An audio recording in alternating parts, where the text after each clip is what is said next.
à tous et bienvenue sur la chaîne de Fouini. Les amis, on approche un jour, un peu plus d'un jour, au moment où je tourne ces images. Le dernier round, ou pas, pour Tony Yoka. Alors pourquoi je dis ça? Bon, vous le savez, Tony Yoka, il va affronter samedi un boxeur invaincu. C'est un risque, oui. Arslan, j'ai oublié son nom déjà. Est-ce que c'est un risque? Oui. Un énorme risque. Mais en soi, on a besoin de le savoir. Lui-même a besoin de le savoir. De savoir quoi? De savoir si sa carrière a une suite possible. Il sort d'une période extrêmement sombre, d'un point de vue professionnel comme d'un point de vue personnel. Il a divorcé, il s'est séparé de ses entraîneurs, il a recommencé ailleurs, il a perdu 3 combats d'affilée. C'est sûr que, quand on ramène ça au contexte, c'est dur, mentalement, psychologiquement, mais lui, il a un instinct de gagnant. Même s'il n'arrive pas à gagner, il a ce tempérament d'essayer de rebondir en permanence, d'essayer de faire des arrangements pour s'en sortir. Et ça, pour moi, je l'ai déjà dit et je le redis, chapeau à lui, franchement. Mais là, samedi, tout va se décider. Si Tony Yoka perd, ça sera synonyme, je pense, de fin de carrière. Parce que il aura tenté sa chance à 4 reprises contre des boxeurs, des bons boxeurs. On va écarter les 2 combats qu'il a fait en Angleterre. Mais il aura perdu. Voilà. Bacolé, Takam, Riyad Meri et maintenant ce boxeur. Donc c'est sûr que s'il perd, c'est le dernier round. Je ne vois pas comment ça peut être autrement. C'est-à-dire, il aura tout essayé d'affûter, d'affiner, de changer physiquement, de prendre du poids, changer d'entraîneur, de type d'entraînement, de lieu d'entraînement, d'habitude. Hein, ces habitudes, c'est dur de les bouleverser. Il aura tout tenté. Il serait temps pour lui de passer à autre chose. Je ne sais pas quoi, consultant, entraîneur. Il serait temps pour lui de passer à autre chose.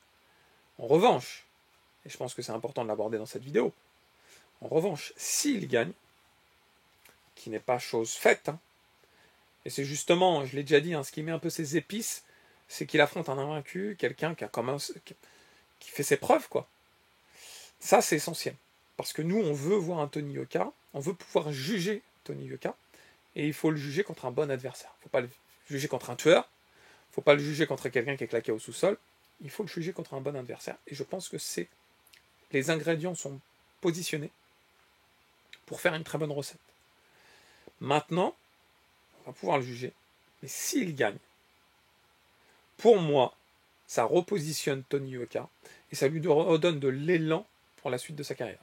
Je ne dis pas qu'il deviendra champion du monde, je dis que ça va le revaloriser personnellement, c'est-à-dire lui-même, il va croire davantage en lui.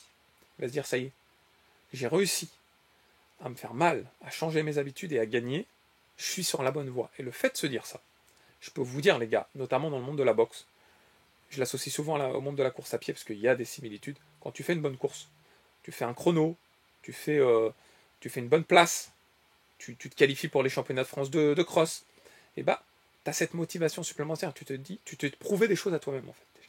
Avant même de regarder les autres, hein. Personnellement, il se serait prouvé qu'il a pu surmonter cette difficulté et cette échéance qui s'est positionnée quand même assez haute. En plus, il aura fini avec Canal+. Il pourra se reconstruire avec un nouveau mode de promotion, de combat, etc., d'organisation. Et je pense que là, pour le coup, ça va leur donner une plus-value. Non seulement d'un point de vue marketing, commercial, etc., mais aussi d'un point de vue pugilistique. Moi, je pense que Tony Yoka, s'il gagne, c'est le tremplin vers la continuité. Mais la continuité, attention, c'est pas d'affronter des cadors. Je pense que ce qui serait génial, c'est qu'il fasse dans la foulée une revanche contre Riyad Meri, qui est un très bon boxeur, qui l'a montré un peu contre Jared Anderson. Hein. Mais s'il prend sa revanche sur Riyad Meri, c'est aussi une belle rétrospection. C'est aussi se dire, je suis revenu en arrière, Et j'ai réussi à surmonter l'obstacle, où je suis rentré dans le mur la première fois. Et là, de se dire, waouh, c'est bon, j'avance. Et je pense pas que Tony Yoka doit, en cas de victoire, aller affronter un top 10 ou top 15. Je pense qu'il doit rester dans cette surface de combattants qui l'ont... On va retirer Martin Bacolé, qui était vraiment un bulldozer sur son chemin. Mais si on prend les autres, je pense pas que... je pense que les autres adversaires sont des adversaires à peu près au niveau qu'il doit se positionner actuellement. Je ne demande pas de prendre des Ergovic, beaucoup trop dangereux. Je ne demande pas d'aller chercher des Kabayel, des choses comme ça, mais de commencer à monter progressivement. Et je pense qu'en soi, il va gagner en puissance. Et après, quand tu gagnes dans ta tête, tu te sens un peu invincible. Et tu rentres dans une phase où tu peux faire de belles choses.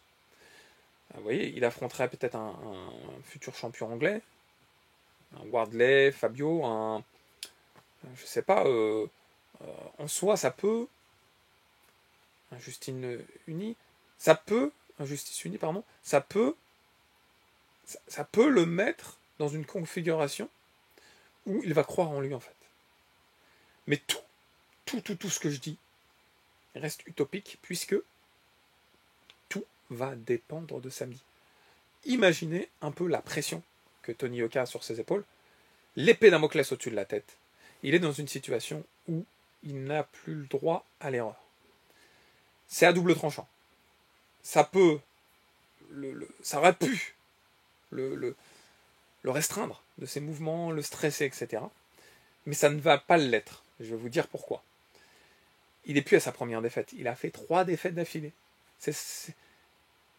Il arrive, je ne dis pas qu'il est au bout du bout, mais il arrive, il n'a plus rien à perdre, parce que sa carrière, elle était presque éteinte. La carrière telle que lui se l'est fixée, évidemment.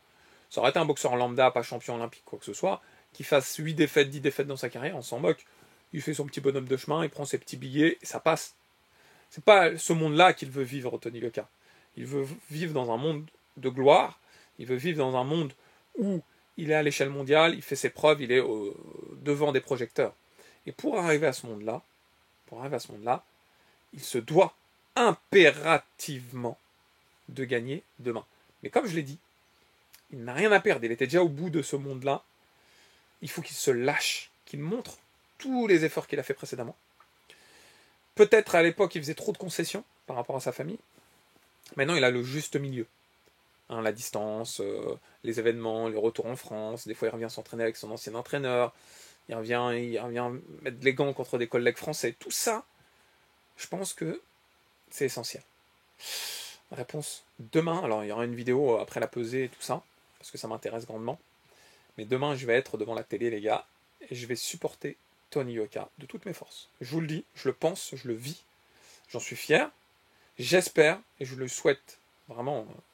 Je pense pas qu'il va regarder cette vidéo, mais je tiens quand même à lui souhaiter le meilleur, tout simplement. Les amis, j'espère que vous avez passé un bon moment en ma compagnie. Si c'est le cas, n'oubliez pas le pouce qui fait plaisir. Si ce n'est pas déjà fait, de vous abonner à la chaîne.